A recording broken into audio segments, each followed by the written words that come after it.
Welcome to Everyday Martial Artist, a weekly podcast where you'll join me, Brian Doucette, as I interview a different martial artist each episode and hear their story. Some guests you may have heard of, and some you probably haven't. Be sure to subscribe where all your favorite podcasts are available. Also visit our website at everydaymartialartist.com. If you're listening for a specific interview, I sure hope you'll stay and check out the other episodes.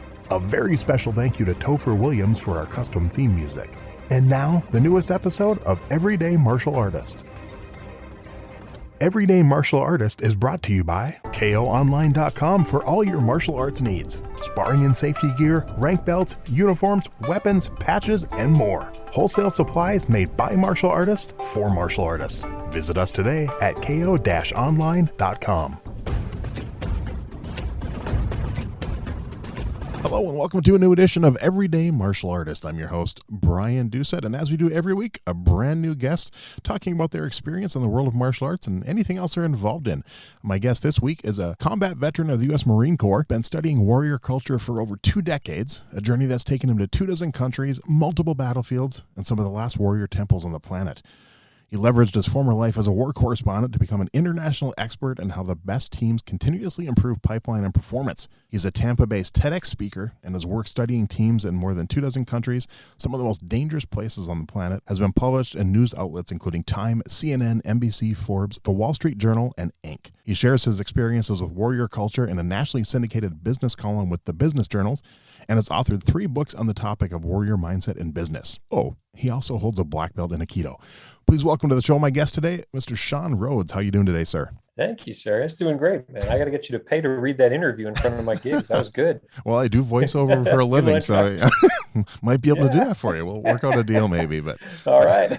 So like I do with all my guests, let's kind of jump into the beginning. Where was that first spark, that first interest in martial arts, and kind of what led to that? So my family, I learned after probably being a teenager and doing some genealogy, my family has fought in every war that the United States has been in since Bacon's Rebellion. So this is like pre-Revolutionary War, right? Now, I didn't know this growing up. I just knew that my family never stepped down from a challenge. That was something that was given to me as a young man. But as a young man, I was not a warrior by any means. I was the guy that got picked on, the guy that got bullied.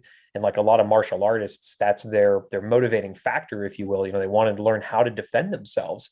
So they get into martial arts for that reason. Mm-hmm. Now, I had a mother that refused to let me participate in any organized contact sports. So no football, no basketball, even definitely no wrestling. Wow. She said, I don't want you in any of that. That's too dangerous. There's concussions. People are breaking bones. And so I said, well, what about karate or some kind of martial art like that? She said, yeah, that sounds safe enough. At least it's a little more supervised. Now, you and I know that that's probably the more dangerous sport you could be in. Yeah. Wow. So, as a very young kid, 7, 8 years old, I was riding the wave of the Karate Kid fame in the late 80s. And there was a karate dojo on every corner. So I joined up at one and really enjoyed the practice and the training and stuck with the martial arts pretty much the rest of my life. As I moved around the country as a young man, I'd always find the dojo nearest to me and begin training there. So in addition to karate, I've been able to practice Aiki Jiu-Jitsu, Iaido, Iaijutsu, and Tai Chi. And the thing that really probably attracted me the most was that warrior side of the culture. So in addition to just wanting to know how to protect myself, I was really interested in the confidence that I saw the really experienced martial artists around me have. And I know you've seen this yourself, where the people that have to talk about their martial arts and their ranking and all that, they're probably not very good fighters. It's the folks that are quiet, that guy sitting at the end of the bar that gets even more relaxed, the more tense things get. Right. He's the person I'm really concerned about, because that's the one that knows how to fight. Well, I was really interested in that really subtle, relaxed mindset of confidence. So in addition to practicing the martial arts physically, I really wanted to get out there and start studying them internally. And that became a bit of a challenge because in the US culture, we're very physical about our martial arts. Mm-hmm. And because of the way that we kind of operate here, religion is left out of many of the martial arts that we do practice. You think of martial arts like Tai Chi or like karate or even judo, they have these deeply religious backgrounds. Their founders were all very religious people. But yet here in the US, that's kind of frowned upon because we're all about religious liberty and freedom. And many of us come from this Judeo-Christian background that is antithetical to maybe Buddhism or Shintoism or Taoism. Right. But I was interested in that. Like, what's the connection between these ancient religious cultures and the martial arts? And that got me studying about Zen Buddhism and about the samurai. And that's really what began my journey that ultimately led me around the world studying warriors kind of on the battlefield. Wow.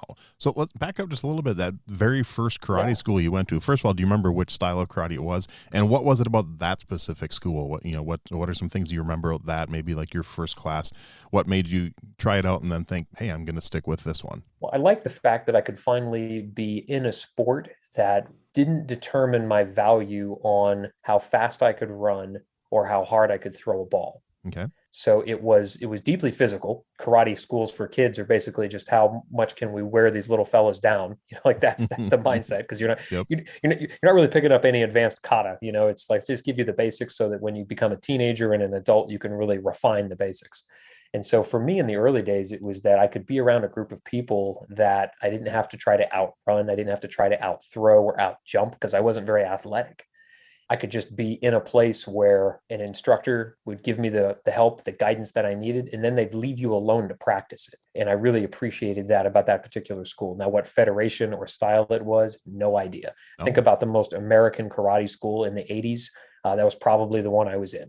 okay. So how long did you stick with? Do you remember like what belt you got to in that system? Oh, I was probably like an orange belt or maybe a blue belt, a very low rank because I was 9 or 10 years old. And I see some schools will promote 9 and 10-year-olds to black belt. I have some philosophical concerns with that, but Mm-hmm. a school can give a kid whatever color belt they want. I think I'm of the Mr. Miyagi mindset where a belt is good for holding your pants up. Yep. I know that when I traveled to Japan and practiced Aikido with these masters of the art, they saw I had a white belt and they wondered why I didn't have a black belt. But for them, and I'm sure you've heard this from many of your guests in traditional Japanese martial arts, the black belt is just the beginning. Yep. It's like passing the fifth grade. You definitely don't have a high school diploma, a university degree, master's or PhD. Like you can barely spell. Here's your black belt. And that's the mindset that I saw over there in Japan. And I'm become a firm believer of that. My black belt holds my gi up, but even working with a white belt, I learned something, which is why I keep training. Okay. So now, did you stick with martial arts throughout your childhood, or did you, after that school, did you switch to another one for a while? Yeah, so I was karate, and then I moved into, I was just training at whatever dojo I could sign up at, Okay. because like many kids, I wasn't driving myself there, so it was Right. wherever my mother was willing to give me a ride, and that ended up being Aiki Jiu-Jitsu, I think, was the next one that I was Nice. involved in. Iaido and Iai-Jitsu, they kind of combined them in that school Oh, because in Aikido and Aiki Jiu-Jitsu, the sword is a very foundational element of that. So usually where one is practiced, they're teaching the sword as well. And then I was in Tai Chi for many years because they were the ones that were really well connected into the spiritual and the philosophical roots of their art. mhm. Most Tai Chi teachers are practitioners of other Chinese medicines, acupuncture, they're herbalists, they're therapists. There are different arts that really help them integrate Tai Chi with what it is they do, rather than, yeah, I show up 3 times a week, I've got a black belt, I train, and then I go home. I found that the Tai Chi practitioners I was able to meet had a really good understanding of the philosophy and the practical application of their art. And that's something that has really attracted me and kept me in the martial arts, is that I've always been interested to know, how do I transfer what I'm learning on the mat or on the battlefield? Because I was actually able to see martial arts practiced in real life in combat. What's the application there to my daily life? Because if all I'm doing is getting a good workout, I might as well be at the gym because there's less chance of me being hurt. I'm going to drop a weight on my foot. That's like the biggest risk at a gym. Mhm. But in Aikido every day, if I don't fall right, my shoulder is going to dislocate. My Right. wrist is going to break. So there's a lot more risk involved in these martial arts that we all practice. Well, if it's a good workout, that's one thing. But I'm interested to know, how can it make me a better business leader, a better father, a better husband? Because if you can't do those things, I might as well be at the gym. So you were definitely lucky. I mean, compared to me, like the town I grew up in, I had one martial arts school, so I had no choice. It was Yeah. that one or nothing until I got old enough where I could Yeah. drive 30 miles to go to another school. So yeah, it sounds like you Mhm. had at least a few different options, which are kind of nice. Even as a young kid, you said you couldn't drive yourself, but at least you had a Right. few options. It wasn't just this is where you have to go. Mhm. So that's definitely a bonus, I would say. So then, as you got older, Yeah, it obviously was fun. Yeah, I mean, as you got older, like I said, you stuck with it, and you started incorporating everything else. Now, talk about some of your travels and some of the other places. You mentioned Japan a little bit. What are some of the other places you got to train in, and those styles of martial arts in other countries? So my training in travel, so to speak, came through the Marine Corps. And when I joined the Marine Corps, there's probably a good story there that might apply to the warrior mindset that a Hmm. lot of the martial artists that might be listening to this or studying themselves. What got me into the Marine Corps was not because I was, a tough guy. I didn't have a Spartan mindset by any means whatsoever. But they were the only ones out of all of the military branches here in the US that were espousing warrior values. You think of the recruiting that you've seen for all the armed services. The Navy's all about travel, and the Air Force is about all the benefits, and the Army, well, let's say it's travel and benefits for them. But the Marine Corps, no, it's honor, courage, and commitment. Like that's their tagline. And that really attracted me because I'd been studying these warrior cultures, reading books like the Hagakure and the Code of the Samurai, and these treatises and texts that had been written by these ancient warriors on how to apply the mindset of warrior culture into daily life. And I saw that connection there in the Marine Corps, that they hadn't forgotten their roots.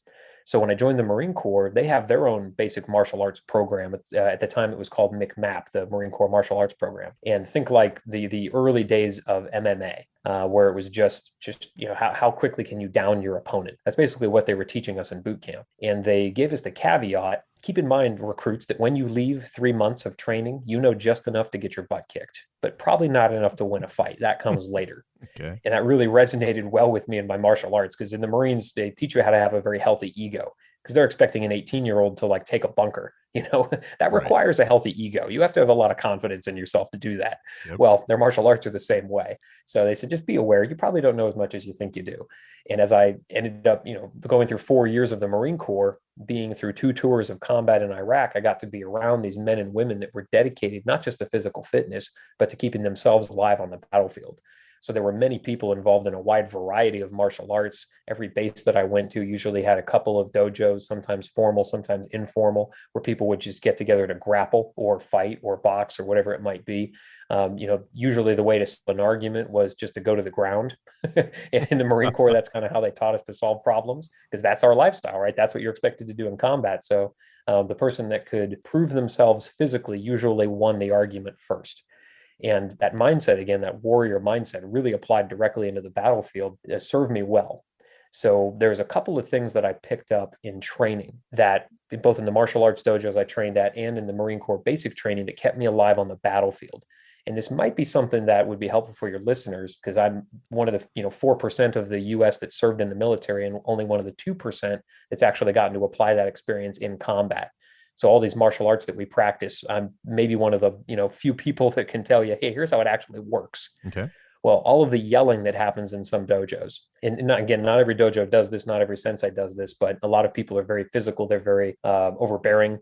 They'll get in your face to correct you, and a lot of people that's taken the wrong way, just because they're sensitive about it. They don't want to be corrected that way, and it does push some students out of dojos. Well, that happened to me as a young martial arts student. Didn't quite understand it. Just thought maybe these people were not nice human beings. And then when I was in Paris Island, 3 months of basic training in Marine Corps boot camp to earn the title of Marine, I got yelled at every day. They would get up in your ear and just as loud as they could possibly scream, and you had to stand there and take it.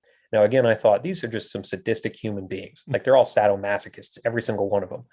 But then when I got to combat and I realized, there are rounds coming in, like bullets are cracking, zipping by my ears, I still had to be able to function and operate, still had to be able to think clearly. And without the training that I'd gotten in the dojos as a child and in the Marine Corps basic training, and then even after that in the Fleet Marine Corps, where people would just yell at you to correct you. And that was how it was.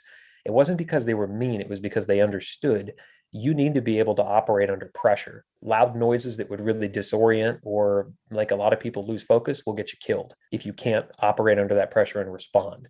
And so in a lot of the martial arts training that we have, people are like, man, there's 8 people attacking me. We call that randori in Aikido. 8 people attacking me. I've got to freestyle and just get out of this. Mm-hmm. What's the practical purpose of that? You may not ever be attacked by 8 people, but in a stressful situation, maybe it's just one person, but they're coming at you like 8 people because they're high, they're on drugs, they're angry at you, whatever it looks like, right? You have to be able to operate under that pressure. And so I feel like the stress that students are put through, both in the martial arts and in the military, has a very practical purpose that sometimes is lost when we're just concerned about getting yelled at. It's a great point, actually. Yeah, it's a lot of people don't realize that, and I know I've seen parents pull kids out of schools because the instructor was, too mean or something like that, Mean. and Yeah, that exactly. that happened. I mean, yeah, there are some that are just mean. That's the more traditional ones, and that's how they were taught, how their instructors were taught. And I interviewed an instructor that said if he taught like he did in the 80s and 90s, he'd have no students. So Right. Yeah. obviously times have Exactly. changed just a little bit. So so now you mentioned 4 years in the Marine Corps. So then after the Marine Corps, Mhm. you obviously started the rest of your life, as a lot of people say. How did you get into what you do now? How did that with what you did in the Marine Corps and what you did in your martial arts, how did that kind of lead to your current career, and how do you kind of blend martial arts into that? Well, for sure. It was after the Marine Corps that I was able to travel to Japan, and you did ask about that. So Yes, let me make correct. sure I touch on that point, and then I'm happy to dive into how I apply the martial arts and this warrior philosophy into the work that I do in organizations. So after the Marine Corps, I ended up going to work as a civilian for the Department of Defense. And one of the opportunities they gave me was go do a couple weeks worth of work at Yokota Air Force Base in Japan. We'll pay for you to fly there. And I was able to work out a deal where, I had 3 weeks of leave built up, personal time off, and I wanted to burn it all because going to Japan had been a dream my whole life, studying these warrior philosophies and especially the samurai. So I got to Yokota, did my 2 weeks on the Air Force Base worth of work, and then just took off into the countryside. I knew I wanted to go to Hambu Dojo, which is the Aikido world headquarters in Tokyo. I did a class there, had an awesome time, was one of the only Western faces on the mat, and I was treated extremely well. All of the people that were there, the old Japanese men and women, were more than happy to pick me up as a partner and train with me. I didn't feel like I was being pushed to the side at all. They kind of took me under their wing, if you will. But what I knew I wanted to do was also get out to where Aikido had actually been founded, which is a place called Iwama in Japan. It's where the founder of Aikido, his name is Morihei Ueshiba, and everybody calls him O-sensei.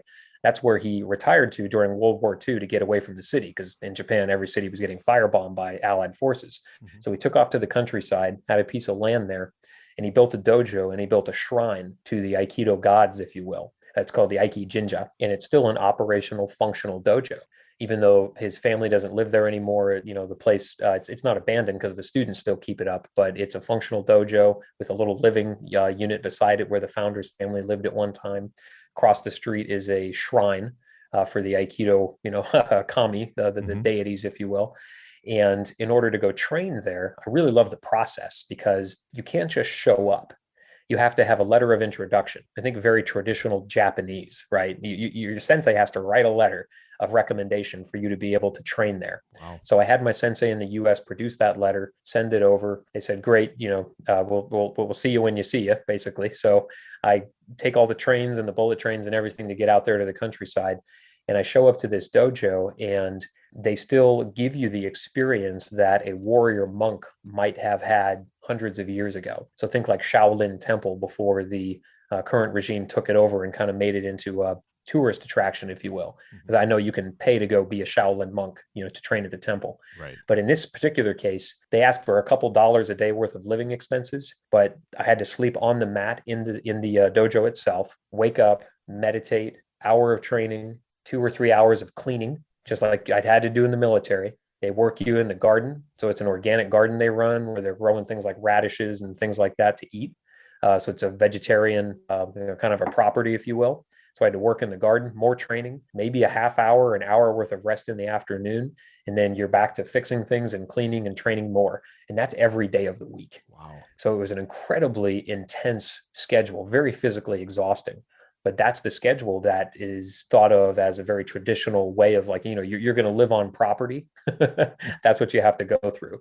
And so I was able to do that for a couple of weeks, travel to these famous sites that in the world of Aikido are well-known images, like the waterfall where all of these Aikidoists purify themselves under. It's a holy site, be able to stand in that water and perform the Shinto rites of purification.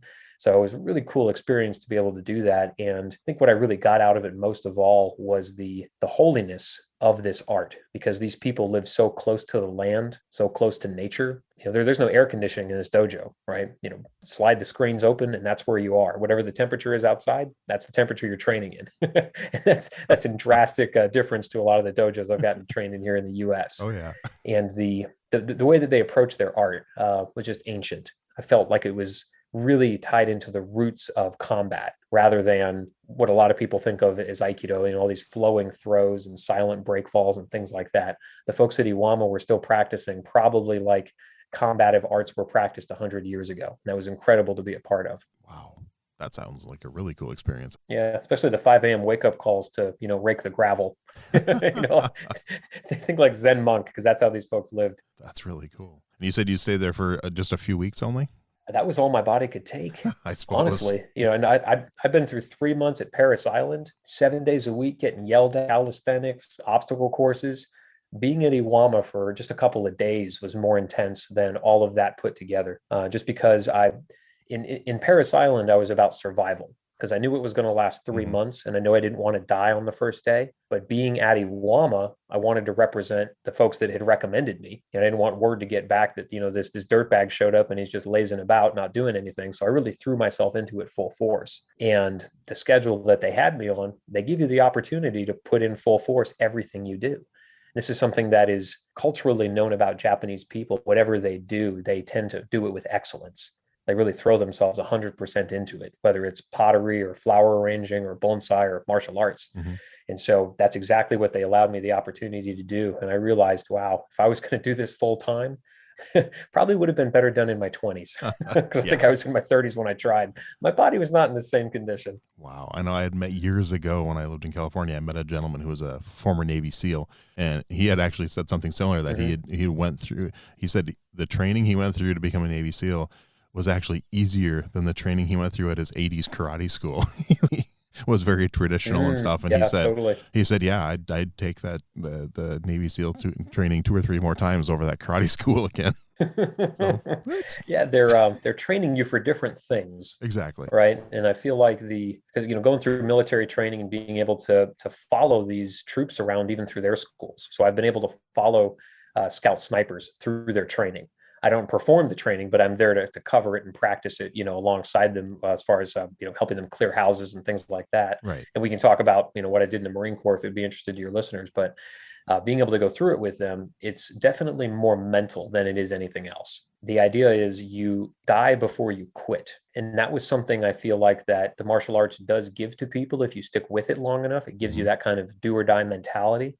But in the military, it's the first thing that they try to inculcate in mindset. And this really applies. It's ancient warrior philosophy, where if you're on the battlefield, and you're knocked down and somebody cuts your legs out from under you, you pick up a stick and you still try to stab them, just to use whatever you have to win so that death or victory are your only options.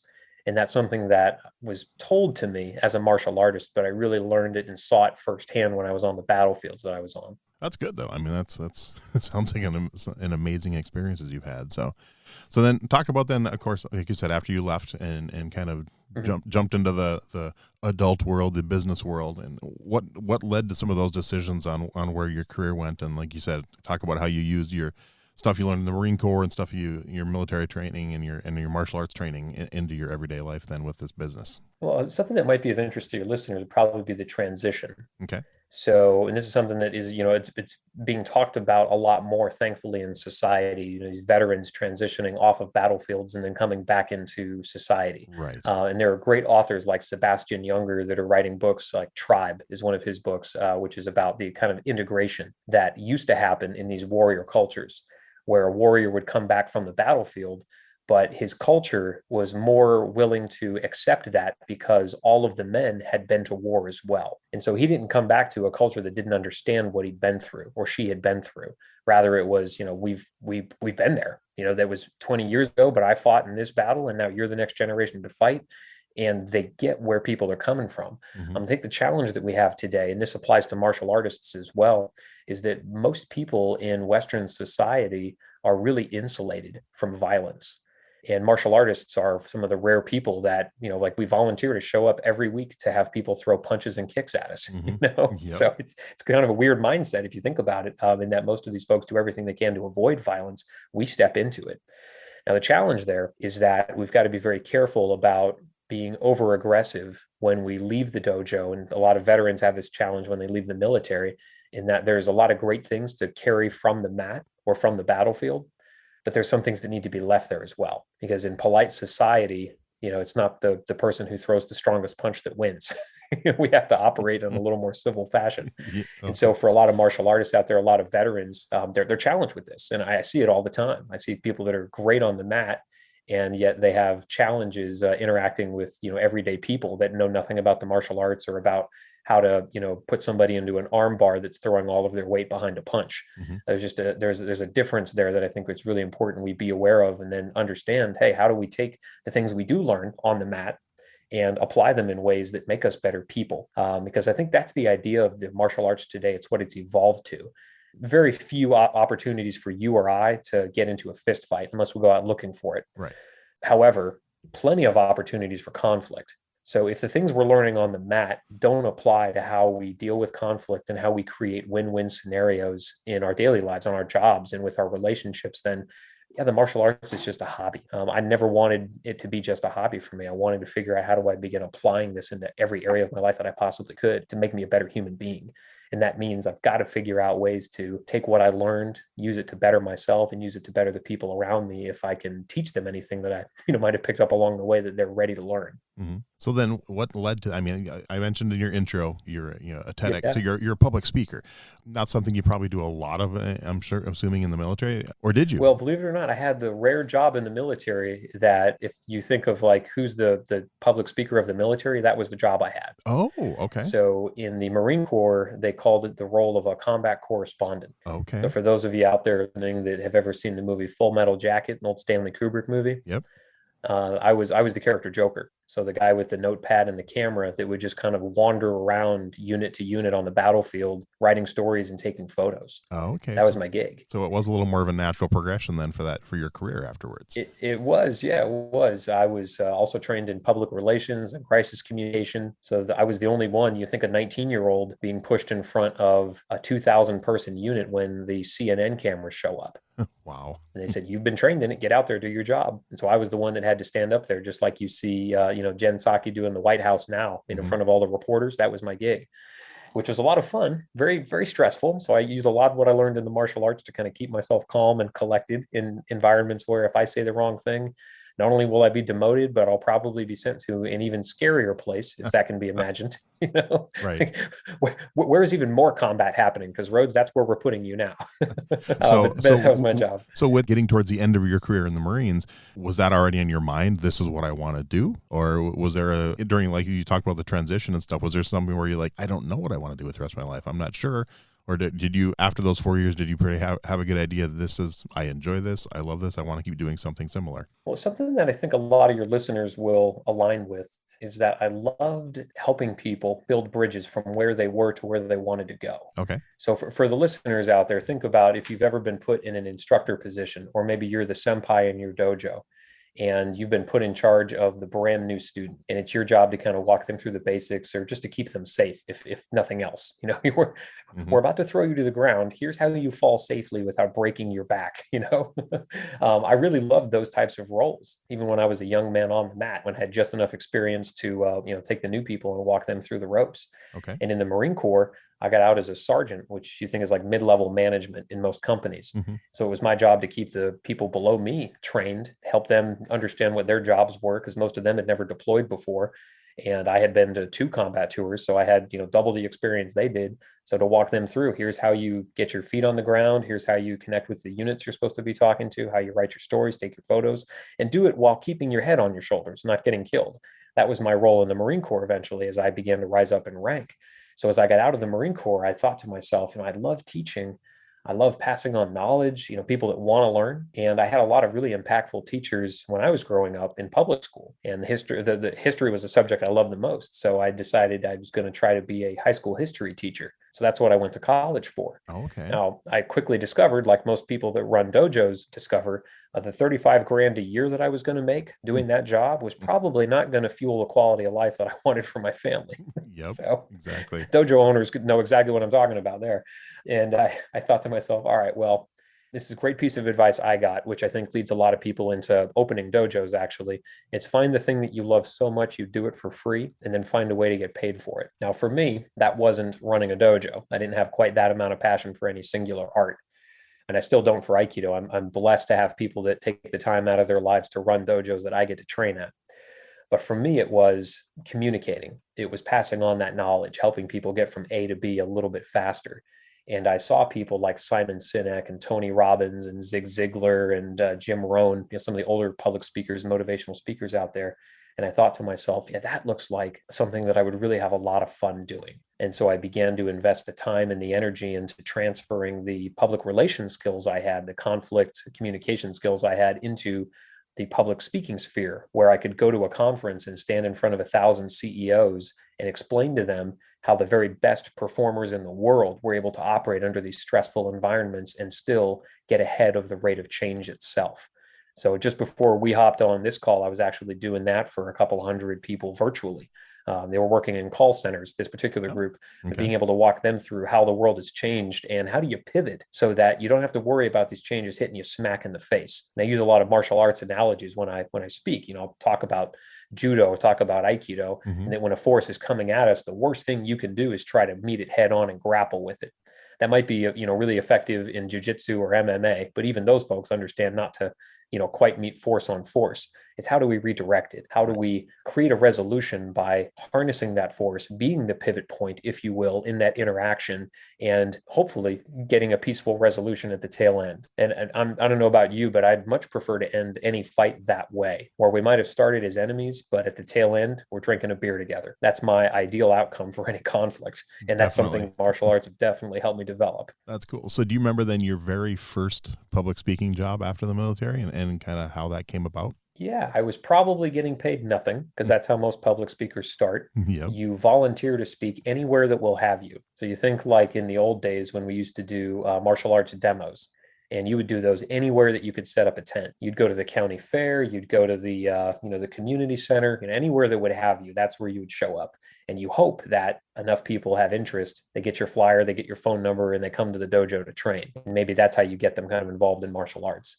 Well, that's how it was in the public speaking world. I was speaking at every civic organization in my town. The Kiwanis Lions, Elks, anywhere that would have me, with the hope that some of these people might know folks that could hire me.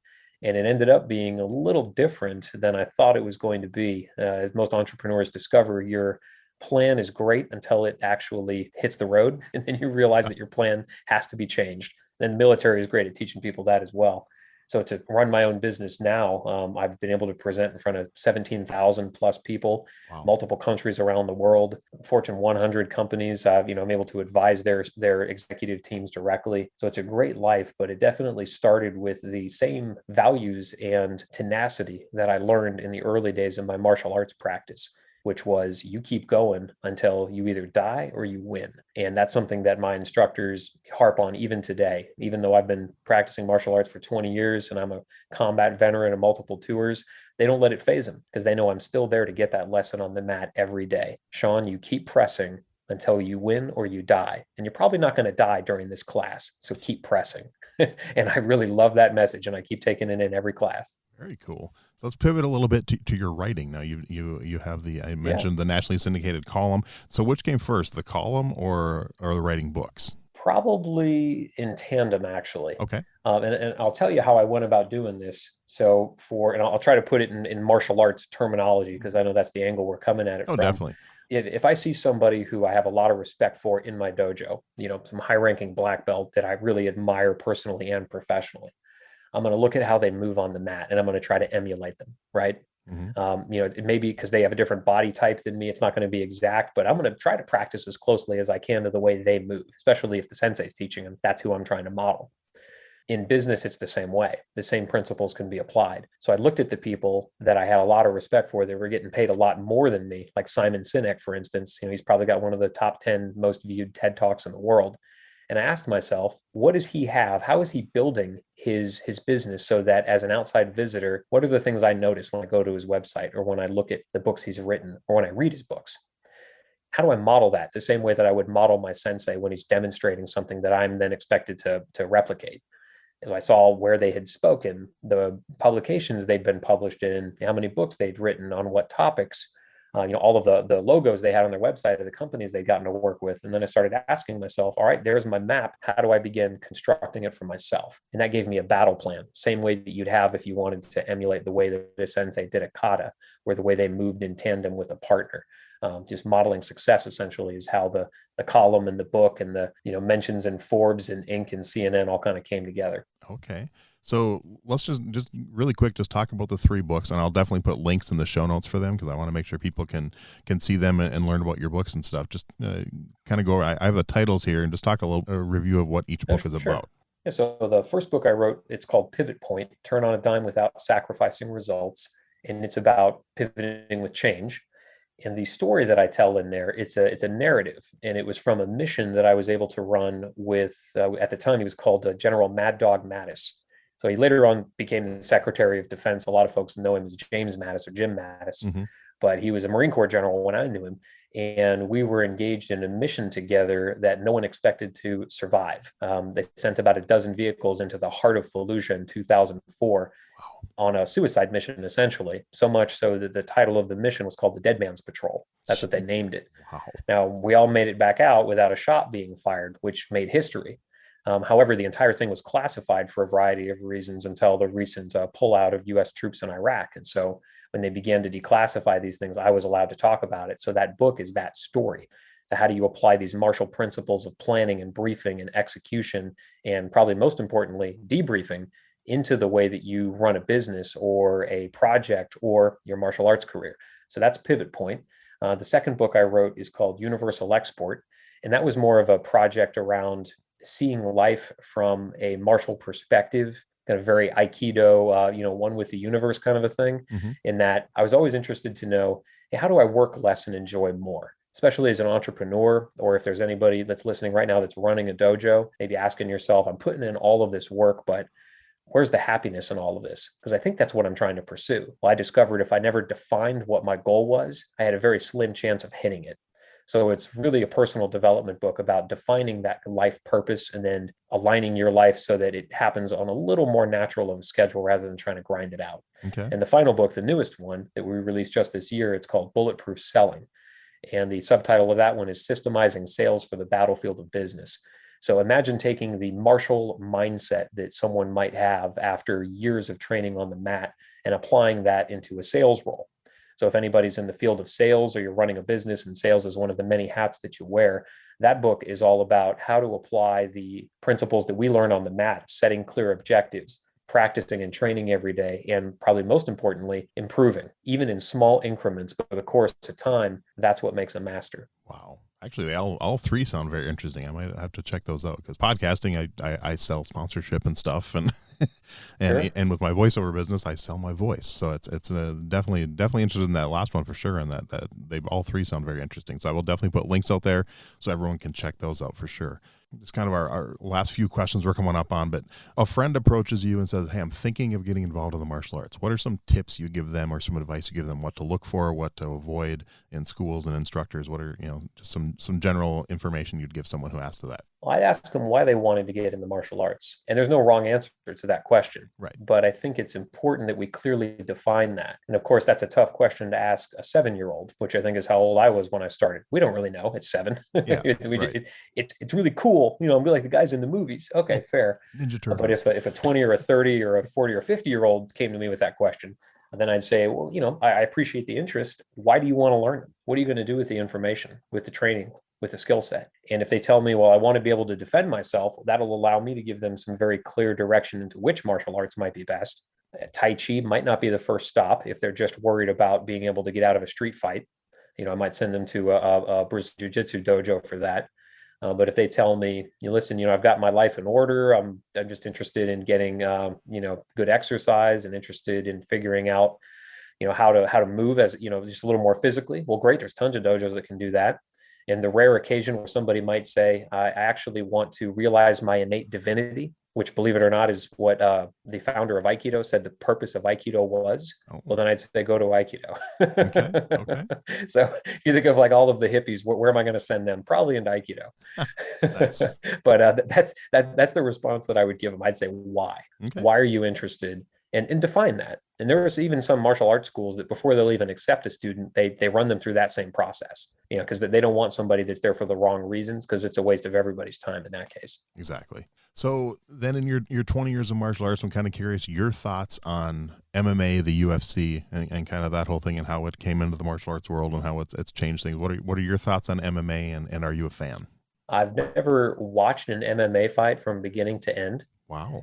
One, it's a lot like modern gladiators, if you will, in that, people are just pounding each other. I've never watched a boxing match end to end either for the same reason. If I Okay. want to see people get pounded on, well, I've got enough memories to think carry me a lifetime of what that actually looks like when there are no rules. And in a world like MMA, I mean, there have to be rules, right? There Right. wouldn't be very many people left if you could just eye gouge someone as the first move out of the gate. Yep. There'd be nobody left in the entire organization. And so there have to be rules. And I get that. I think that the danger that a lot of people have is they make the assumption that that's what fighting looks like. And I can tell you unequivocally that is not what fighting looks like when it comes down to hand-to-hand combat. And both of you are dedicated enough to your purpose that only one of you is leaving alive. And because I know that and I've seen it, well, it looks like, on the battlefield firsthand, I don't really have a lot of interest in following it as a sport. Okay. I think if it serves as a conduit for people to get into the martial arts, that's great. Because I think a lot of people, when they want to just emulate what they see on an MMA show, or in a competition, they'll end up at a Brazilian Jiu-Jitsu dojo or an MMA dojo. That's awesome. I think it's just as valuable and worthy as ending up at a CrossFit dojo. Whatever helps you become a better person. If it's MMA, if it's throwing weights around in a CrossFit gym, if it's getting on the treadmill or getting on the Peloton, do the things that make you a better person that allow you to be more present in your life. I fully support all of it. Very cool. So in your years of martial arts, is there a one or two philosophies that you've learned that are just very special to you, you keep coming back to? Absolutely. So there's one that I look at every day. I had it made into a scroll, Oh, and it sits right in front of my desk. Unfortunately, we don't have video broadcast, or I'd be able to show it to everybody. It's a Taoist philosophy, and it's called Mu Wai, means effortless action. And that's something that I try to apply into my business, into my personal life, and definitely into my martial arts practice. It's a Taoist concept that took me years to even begin to understand. But I always had a lot of respect for the people that made martial arts look effortless. And I'm sure you've seen people, or you've seen videos yourself, or maybe you've found yourself in those states occasionally where, man, it's just all clicking, it's all flowing. I don't even have to use strength. I'm just relying on my skill set and my knowledge of how to move in relation to my partner in order to get this done extremely effectively. That state of flow is something that I've been studying for years. And so I always try to remember that. And that's a concept that I think first played into Tai Chi on account of Taoism being its core root. right. But it definitely applies into every other martial art. And a lot of Japanese sensei will be able to tell you that's exactly right. You're looking for effortless action inside of your art. Because if there's effort involved, and this is something that we talk a lot about in Aikido, no amount of strength is going to be able to defeat an opponent stronger than you. But if you can figure out how do you move into space in between those things, in between effort and focus, kind of enter the zone, if you will, that's where magic tends to happen. And when you can capture it on video, wow, it's beautiful. We see it out of Olympians sometimes. Right. So that's one philosophy for sure. The other one I think is just continual improvement. And that's definitely something that I carry off the mat into my daily life. Because I've been in martial arts for a couple of decades now, there have been plateaus for sure. George Leonard wrote a great book called Mastery. He's an Aikidoist as well. But in this book, Mastery, he talks about these plateaus that happen to everyone on the path to mastery, and that you get better and better and better. And then for a while, sometimes months, sometimes years, there's just no improvement. Well, it doesn't mean that improvement isn't being made. We're just not seeing it. And then suddenly it clicks and you jump up a level, and not jump up a level in rank. Sometimes it equates to rank and sometimes it doesn't. But I've seen a lot of martial artists go through that. And I've definitely gone through it myself, where just because I don't see progress being made, I have to remind myself it's incremental. It's the 0.001% better than I am today because I attended class than I would be if I hadn't. And those 0.001%, they add up and they compound over the course of a lifetime. That's why it's one of my favorite questions, because that's one thing I've never had the same answer from any guest. I love that question. I'll bet. I love the differences we hear. So a few fun ones to wrap it up. So what is there, if you Yeah. had to pick one martial artist that you admire, you look up to, throughout your life in martial arts, is there one you could think of, and why? Do they have to be living? No, they don't have to be living. They don't have to be Okay. someone you've actually trained. It could be just someone you've read about. It could be, anything, anyone you just look up to or admire. I've got a lot of respect for the founder of Aikido. Mm-hmm. He was someone who was dedicated to peace in a time of war. So I've got a lot of course, alignment with that based on my life story. And he dedicated himself to figuring out, how do we resolve conflict. And he always said that Aikido is never about fighting, and that's always something that I've really valued in the martial art that I practice, and in all martial arts. Really, I've never found a master of any martial art that said we train here to get better at fighting, because at some point you're past the need to fight. And oftentimes we use it as a joke. We say, if you find yourself in a fight, something went wrong. You're really not practicing the way of the warrior if you find yourself in fights regularly, unless you're a policeman or you're on the battlefield. And even then, I know many cops that are great martial artists, and they pride themselves on how little times they've ever actually had to physically manipulate somebody to the ground. They'd rather talk it out. So I think O-Sensei would be the one martial artist I wish I could sit down and have a beer with. Okay, perfect. And then, do you have a favorite martial arts book? I'm actually looking at two of them. Okay. So one is called Hagakure, and it's the book that was made famous by a movie called Ghost Dog: The Way of the Samurai. And it was a great Forrest Whitaker movie where he plays a modern samurai, really an assassin or a hitman, but he reads this book, and brilliant little passages that were written by a samurai leader hundreds of years ago. And it's really short passages, so it's great reading if you just looking to get a little quick hit of philosophy. The other one is called The Code of the Samurai, and the translation I'm holding is by a guy named Thomas Cleary. And this book is actually a translation of an older Japanese text called the Bushido Shoshinsu. And this was written by someone who had actually survived combat as a samurai in Japan. And it's a couple of short treatises on how to apply the warrior lifestyle. And it's written for junior samurai. So, how do you inculcate someone in the culture of the warrior, so to speak, when they're still kind of green? Interesting. That actually sounds really good. I'll have to check those out. That's another question I love, because it adds more to my list. I love reading, and I love martial arts Right. books. You're never going to stop reading if you keep doing that. Of course not. So, all right, final two-part question. Favorite martial arts TV show and favorite martial arts movie? Ooh, yeah. So favorite martial arts TV show, Kung Fu, the original one with David Carradine. Nice. Yeah, that was a life choice I had to make. I wanted to emulate either David Carradine or join the military. So I realized that wandering around the country playing a flute would not guarantee me a meal. And come to find out, being in the military didn't guarantee me a meal either. So the joke was really on me. Nice. But that was a great movie. Loved his kind of way of seeing the world, coming at it from just an open heart and open mindset. And that's actually why I ended up naming my company Shoshin Consulting. So beginner's mind. I always wanted to try to maintain that. And then the second question you had was favorite martial arts movie, right? Yeah. Well, quick on the TV show. Did you ever watch the sequel, The Legend Continues? I'm curious what your thoughts were on that. Yeah, I sure did. Yeah, that's a good one actually. Of course, he's a little older, and it's a little more fantastical. Yeah. In that they involve like a sorcery and special effects, and try to make that sound very esoteric Shaolin, but it was a good sequel as well. The original, I felt like being set in the Old West. Very, very cool time and place to be. Definitely. Yeah. Original's definitely better, but I did get a kick. I mean, I'll watch any martial arts. So I'll give anyone a chance, but I did enjoy the sequel to that too. Yeah, absolutely. And so for movies, there's a series of them that are all by the same director. And forgive me, to all the listeners out there, I cannot remember the name of the director, but I'll give you the name of some of the movies. And they're very traditional samurai setting. So one is called After the Rain. Another one's called The Hidden Blade. And there's another one that I cannot remember the name of that one, but they're all by the same director. So if you can find After the Rain or The Hidden Blade, you'll tend to see them as a trio. And they're martial arts movies that probably have, I don't know, 5 minutes of fight scene in each movie altogether. There's very few fight scenes. But the reason that I think they're so valuable is that they really have great character development. There's great plot lines, which is missing in a lot of martial arts movies. And they show you the mindset of these people that don't have to fight to prove themselves.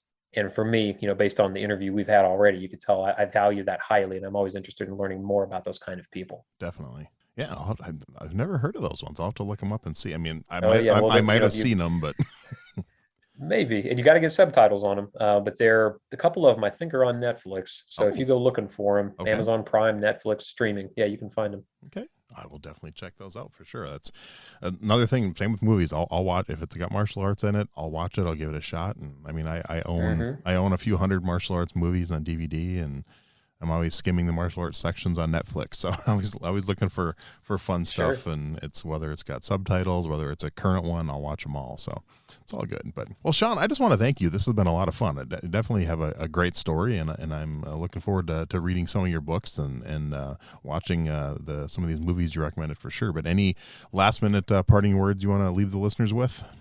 Yes, that martial arts can be whatever you want it to be. It can be a way to become a better human. It can be a way to get in shape. It can be a way to further yourself in your professional career, even if you're not throwing punches and kicks at work. Mm-hmm. I think the important thing that people tell me all the time, the most valuable thing to ever hear from a sensei in martial arts is keep practicing. Okay, great. I like that. That's a great way to end. Well, once again, thanks for your time. I appreciate it. And I will let you know when the episode's getting ready to air. Awesome, sir. It's been a pleasure. Look forward to chatting with everybody down the line. Thanks for listening to Everyday Martial Artist. We hope you will join us every week for a brand new episode with a different martial artist telling their story. If you enjoy the show, be sure to leave us a review. Also, be sure to check out our website at everydaymartialartist.com. There you can find all of our episodes and contact us to suggest guests and ask questions. Again, thanks for listening to Everyday Martial Artist, and we'll see you next week.